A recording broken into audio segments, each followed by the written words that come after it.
Why hello there, Brent here with Bring Your Own Tools, and on today's episode, if you want to see how we change this mailbox from this to that, keep on watching.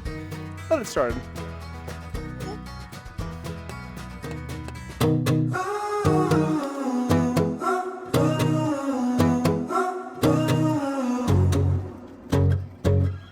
I've been fixing up the same house that I've been living in since 2010, and one of the only projects that I have not gotten to yet is this communal mailbox that has been basically irritating me ever since I bought the house.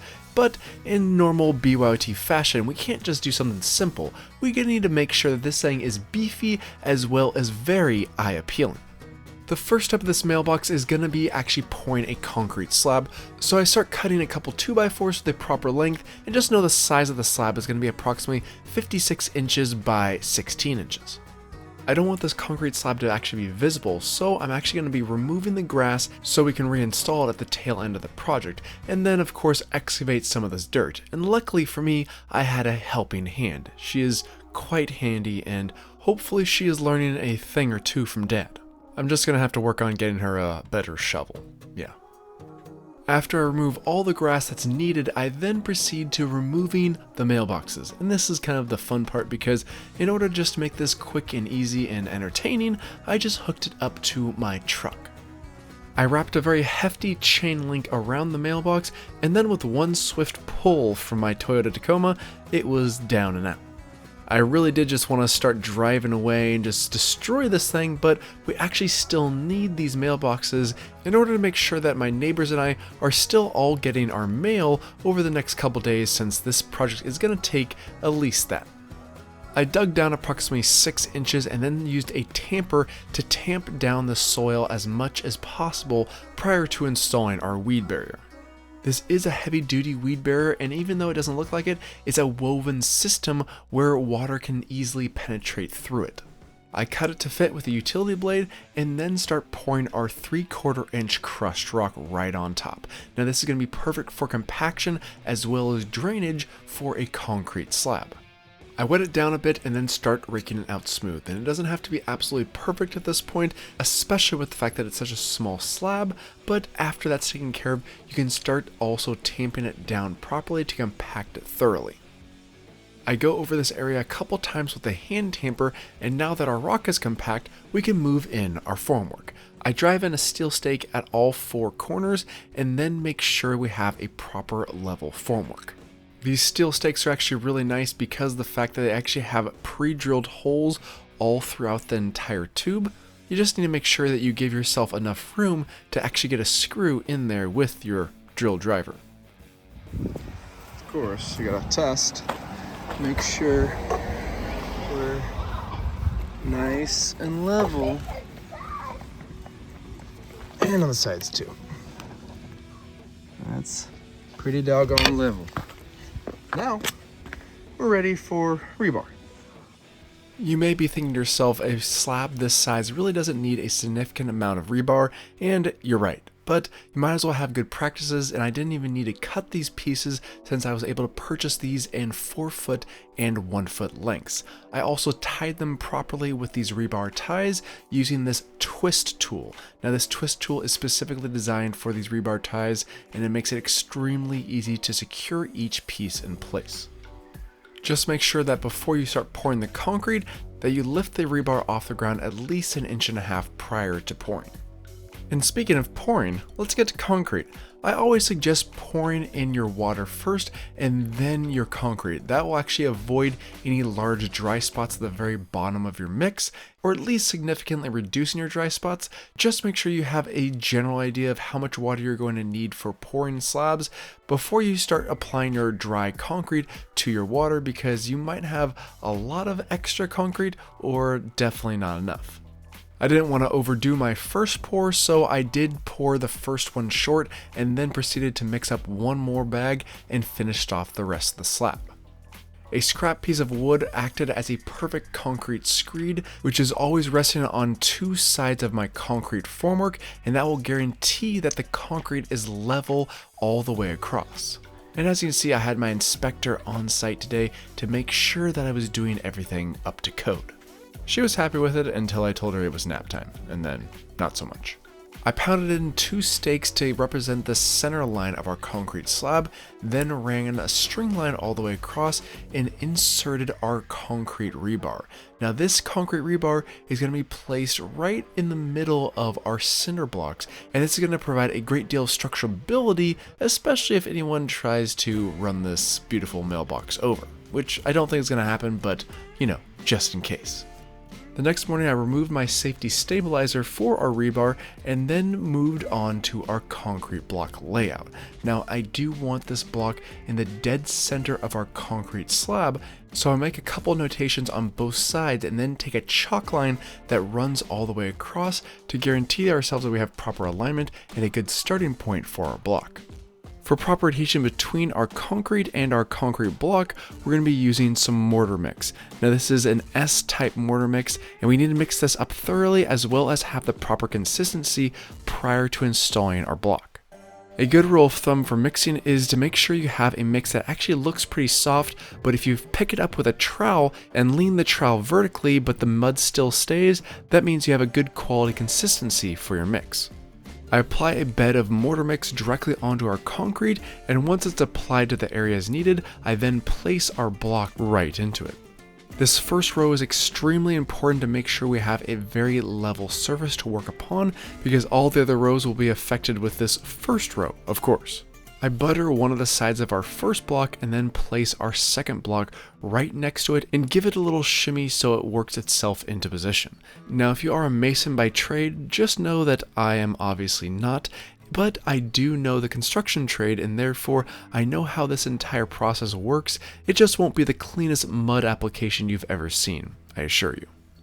In terms of tools to have on hand, I do suggest having a rubber mallet to make sure you're able to give it a little bit of a love tap if needed one way or the other, as well as a 2-foot and a short 8-inch level. Now it doesn't have to be exactly 8 inches, but you do want something very small, and you want it at least 8 inches because that's the width of these blocks. These blocks are 8 by 8 by 16, if you want to know exactly what I'm using on this project. In order to speed up the application process, I actually took a grout bag, cut the opening a bit larger than needed, and then started using that for my mortar mix. Now this is generally for grout, but it also works perfectly for mortar, and it's really easy to apply if you haven't done this a lot and are not extremely proficient in trowel work. So keep that in mind if this is something that you don't normally do, but want to speed up the process of mudding. As for height, this is actually something that we really do need to talk about because the USPS does have a designated height needed for our mailboxes. The very bottom of your mailbox should be between 41 and 45 inches, so please keep that in mind when actually installing one of these because we are going to measure this at the very end of this project, and hopefully it paid off to actually calculate this prior to installing our wall. Now that is one sturdy wall. However, to make sure it's even more sturdy, we are gonna embed some concrete in here and pour it in to make sure all that rebar is set properly. And as you can see, we're nice and level. In order to have a concrete mix that really flows down into each one of these crevices, you want to make sure you have a mix that's a little extra soupy, if I might say so myself. Now, I don't actually have a slump test to see what this actually is, but I'm sure it is quite high or quite low in this case. Now, it might be deceiving, but this wall really does take quite a bit of concrete to fill. It takes almost 10 bags to fill this entire wall of concrete, which is a considerable amount for a small project like this. So just keep that in mind when you're actually purchasing material at your local hardware store. I quickly ran out of daylight on this concrete pour, so I finished up filling those remaining columns and let it dry overnight. In a previous BYOT project, I actually wrapped the front of my house with this beautiful brick veneer. Now this is actually made up of real brick, but as you can see, extremely thin. And the nice thing about it is that it has straight run pieces as well as corner pieces, which is what we're gonna do with our wrap for our mailboxes. So let's get it installed. For this project, we actually used a number of Sackcrete products, whether it was the concrete, the mortar mix, and now they actually have a veneered stone mix specifically designed for, obviously, brick veneer stone. I mixed it up as I mixed up the mortar, and once I had the right consistency, I started working on layout. Now you can obviously mark this via pencil and a level, however, I want to actually use a laser level because that way, no matter what, I can determine exactly where the height needs to be and easily adjust my laser level accordingly all the way down. You can use a trowel to back butter the veneered stone, but if you do it this way, just make sure there's a nice peak in the very middle versus on the sides so there's less chance for the material to squeeze out. I firmly press the veneered stone into our wall, and after I hold it there for approximately 5 seconds, I then let go and make sure that our veneered stone has a proper holding strength to the wall. The laser level also makes it extremely easy to see on multiple sides of the wall at one time, and that way I can guarantee that we can wrap this thing continuously all the way around without any worries of alignment issues when we get to the back side. In order to speed up this process even further, I place multiple bricks on the very top of our ledge and then apply our veneered stone mix with our grout bag. That really did speed up the process. Just make sure you don't do too many because this mix does dry fairly quickly, and if it dries on you too much, then it's not going to stick properly to the wall and will eventually fall off. With any brick veneer project, you're going to inevitably come to a point where you actually have to cut some brick, and in order to do this extremely easily, place a diamond wheel on your grinder and just score the very top of the surface. You can easily break off the remainder, and that way you don't have to worry about cutting it into your table underneath.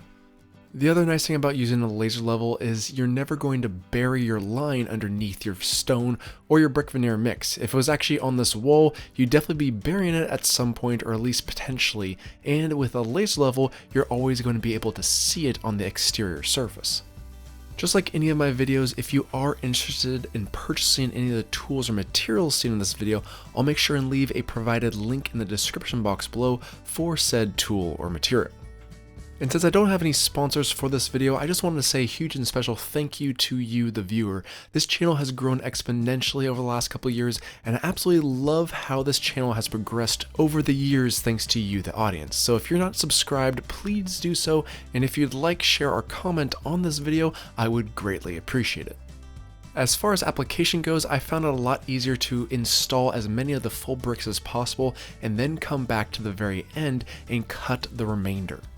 Plus, the majority of all these bricks are the same exact size, so I can score them all at the same time, which obviously removes the guessing game on which piece goes where because they're all the same size. As I make my way to the back side, I then maneuver my laser level and line it up with the brick that I previously already installed on the side. I unfortunately ran out of corner pieces on the back side, which I did anticipate, but in order to stay consistent, I actually just butted up 2 pieces together and made sure that the exterior corner with the 2 pieces laid out flush together.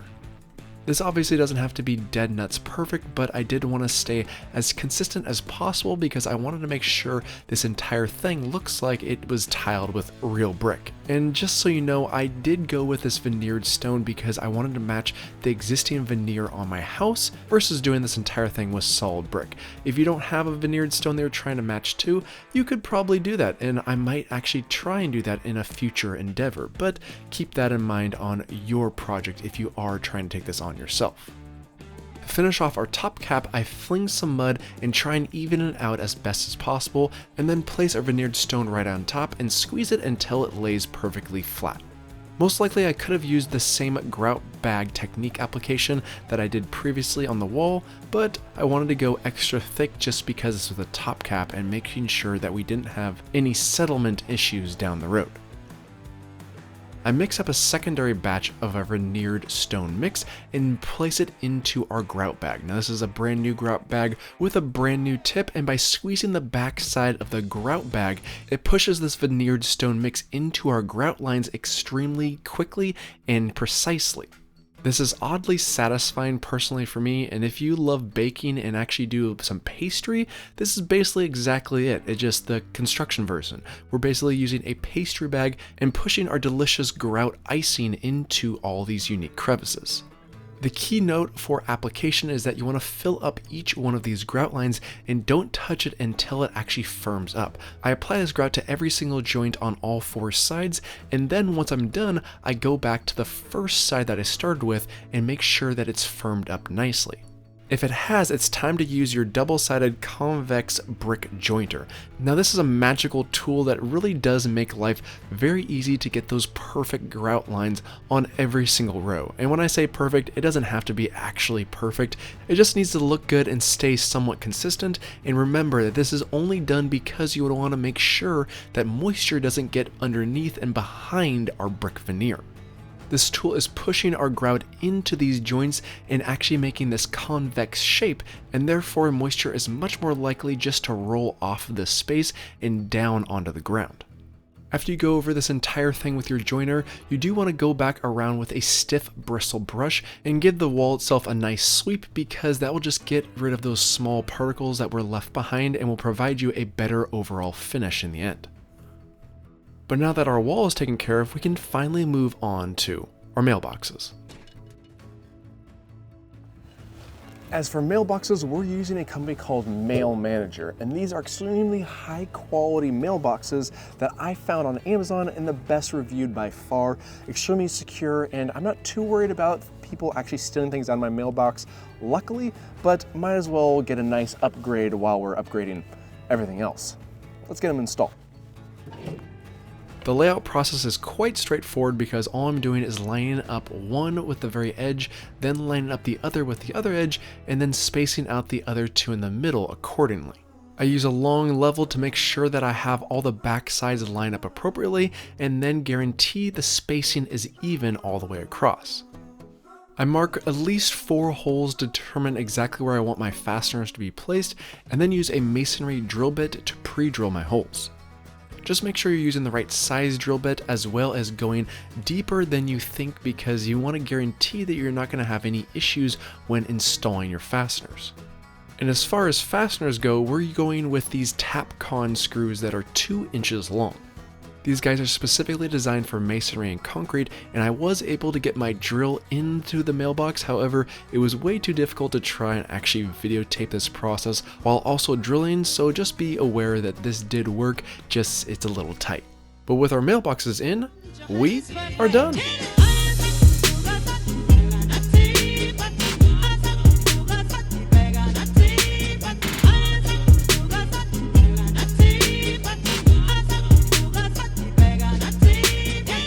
I love a good transformation, and to compare what this mailbox system was before to what it is now is truly remarkable, and one project I'm proud to say is one beautiful, sexy beast.